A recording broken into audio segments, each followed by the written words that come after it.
Ang daling lumaki itong Monstera Thai Constellation ko. Ang lapad ng mga dahon, oh. Ayan. Super ganda na niya.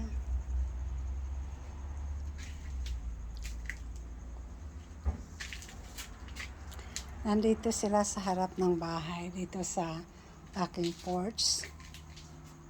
Ito, ang ganda ng barricade, hindi masyadong marami at malaki yung mga puti na barricade na ito.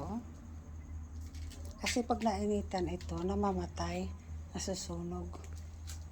Pero pag yung, tingnan mo, maganda siya, pero hindi siya totally na puti. Pero itong isa, dalawa kasi yan sila magkatabi, ayan oh. Nilagay ko sila at nainitan siya nung isang araw.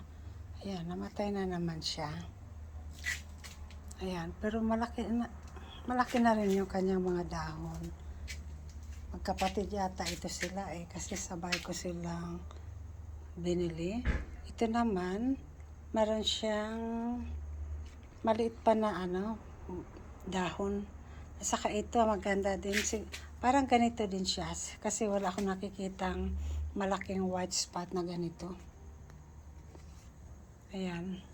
Gusto ko lang pakita ang Monstera Thai Constellation ko dito sa aking harap ng bahay. Ayan.